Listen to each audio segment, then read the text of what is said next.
네, 이명박 전 대통령의 일침을 두 번째 데스킹 주제로 잡아봤는데요. 이 주제 가기까지 살펴볼 대목들이 굉장히 많습니다. 먼저 나흘 남은 전당대회의 총력전을 벌이는 자유한국당부터 가보겠습니다.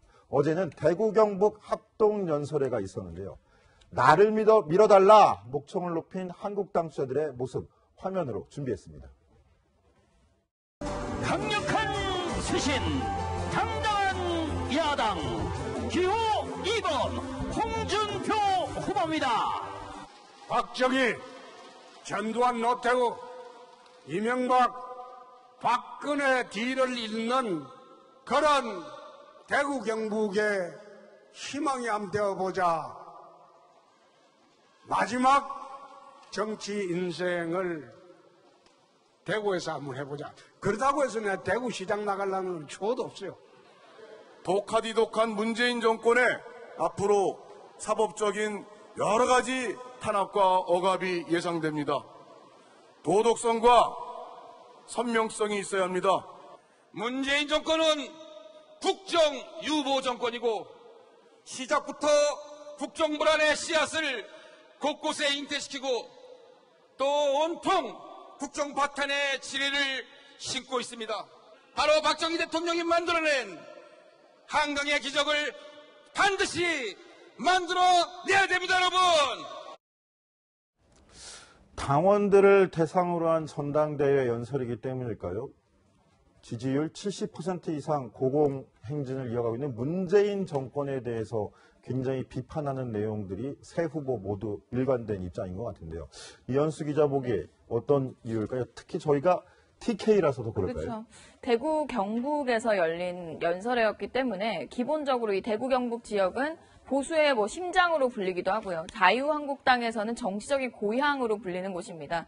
향후 당권을 잡았을 때 이 TK의 지지를 얼마나 받았느냐가 굉장히 중요한데요.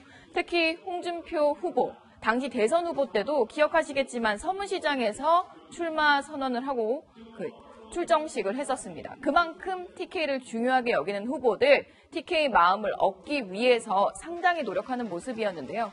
그러나 실제로 지금 TK 민심은 그렇게 좋지는 않습니다. 제가 여론조사를 가져와 봤는데요. 한국갤럽 조사를 보면 우선 더불어민주당이 TK에서 30% 지지를 얻고 있고요. 자유한국당이 24%인데 없음 또는 유보한다, 대답을 하지 않은 층이 27%에 달합니다. 지금 사실 TK 민심 같은 경우는 대선이 지나고 나서 약간 정치적인 이 지지에 대해서 정확히 밝히고 있지 않는, 뭔가 보류하고 있는 상황이기 때문에 이 마음을 잡고 보수 대통합의 중심이 되기 위해서는 이 자유한국당 전당대회에서 TK 마음을 잡아야 되는 게 중요하다는 그 설명입니다. 네, 그런데 어저께 영상 계속 보다 보니까 네. 홍준표 후보랑 원유철 후보 손도 맞잡고 굉장히 친한 모습처럼 연출이 되는 것 같은데 두 사람 앙금도 있었는데 다 풀린 건가요? 앙금이 있어도 이제 당대표 전당대회가 끝나고 나면 손을 또 잡아야 되고 화합을 할 수밖에 없겠죠. 끝나려면 아직 좀 남은 것 같은데. 그리고 기본적으로 결론적으로 말씀드리면 아직까지 그 바른정당 합류 타진설을 둘러싼 앙금은 좀 완전히 풀리지 않은 상황입니다. 특히 정병국 전 대표, 이 이야기를 시작하게 된 정병국 전 대표가 계속적으로 그건 거짓말이 아니다라고 쐐기를 받고 있는데요. 특히 홍준표 후보의 측근인 윤한홍 의원이 그런 일이 없었다라면서 정병국 전 대표 이런 정치적 술수로 오선을 했느냐며 사실상 약간 항의하는 논평을 냈었습니다. 이에 대해서 정병국 전 대표도 그런 식으로 정치를 시작하면 안 된다라면서 일침을 놓고 설전을 벌여가고 있습니다.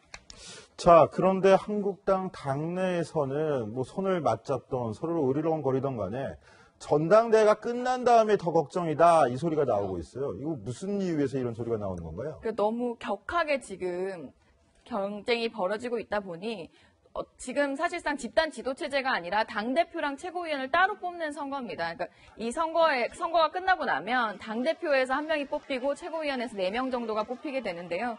이 이후에 원유철 의원과 홍준표 후보가 이 앙금을 어떻게 봉합할 것이냐라는 의문이 나오고 있습니다. 그래서 그런지 전당대회를 상당히 좀 독특한 방식으로 준비를 하고 있는 걸 제가 설명을 드리려고 하는데요. 어떤 방식이죠? 그러니까 기존에 원래 그 체육관이나 이렇게 그런 공간을 잡아서 이제 크게 행사를 치러서 전당대회를 하고 당대표를 뽑는 그런 과정을 거쳤는데요. 수천 명씩 들어가죠. 뭐 거의 그렇죠. 10,000명 정도가 운집한다 이런 얘기들을 했었는데. 그러니까 약간 축제처럼 그렇죠. 하는 것도 있고요. 예. 그런데 지금 대선이 패배하고 나서 그런 분위기도 아닌데다가 당내 경쟁이 너무 지금 치열해져 있어서 감자밭에서 진행을 한다고 합니다. 감자밭에서 결과가 나올 때까지 그 후보들이 감자를 캐는 봉사활동을 하게 되는 겁니다. 경기도 남양주에 있는 감자밭에서 후보들은 감자를 캐면서 봉사활동을 하면서 결과를 기다리고, 그리고 실제 그 결과는 서울의 헌정기념관에서 이원 생중계로 연결을 해서 결과를 발표하게 되는데요.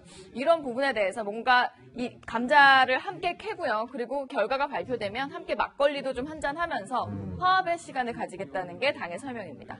감자 캐면서 지지율도 한번 다시 캐보고 그런 막걸리 의미도 마시면서 그 화합도 한번 해보자. 네. 결과에 그렇게 승복을 하자 이런 뜻이겠죠.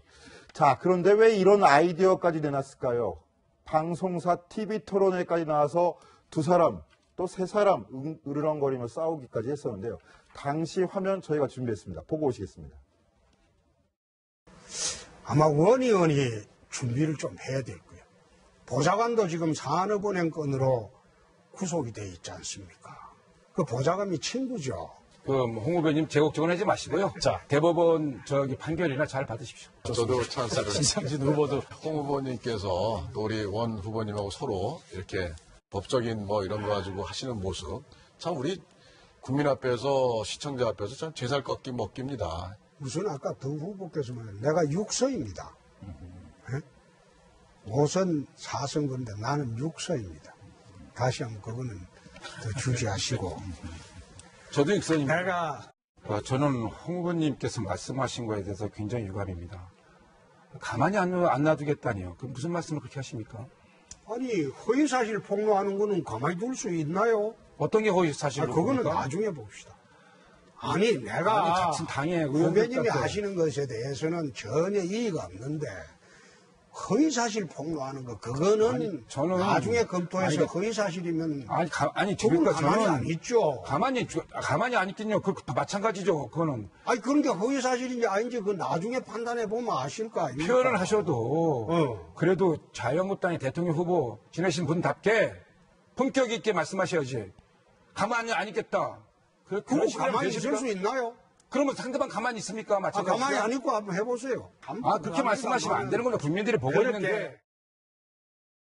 홍준표 후보는 그대로 있고 원유철 신상지 후보만 바뀐 채 지난 대선 토론을 재방송 보는 듯한 기분도 드는 것 같은데요.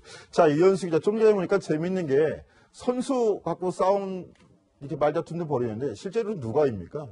실제로는 이제 원유철 의원은 5선입니다. 5선 의원이고요. 5선이라고 하면 이제 국회의원에 몇 번 당선이 됐는지를 얘기하는 건데요. 근데 좀 전에 자기도 육선이라고 하지 않아요? 그러니까 우선 먼저 원유철 의원이 5선이 맞습니다. 그리고 홍준표 후보는 4선입니다. 그러나 이제 경남도지사를 재선했기 때문에 합쳐서 본인이 6선이라고 주장을 하고 있는 정치인들은 거거든요. 그렇게 얘기를 하죠. 그렇죠. 뭐 그렇게 힘든 선거를 치렀다라는 의미를 담아서 사실상 6선이다라고 얘기를 하니 그럼 원유철 후보가 그럼 나도 도의원부터 시작했는데 그럼 나도 6선이다라는 취지에서 뭔가 서로 이제 자신이 선수가 높고 뭔가 정치권 내에서는 특히 국회 안에서는 이제 선수로 이렇게 판단되는 부분들이 있어서 기선제압을 하려는 약간 신경전이라고 보면 될 것 같습니다. 원유철 의원은 5선이고 지방선거 출마 안 했었잖아요. 당대표 선거에 출마한 거, 원내대표 선거 출마한 거, 그걸 6선이라고 할 수도 있겠네요. 그것까지 따지는 정치인은 아니었습니까? 네, 알겠습니다.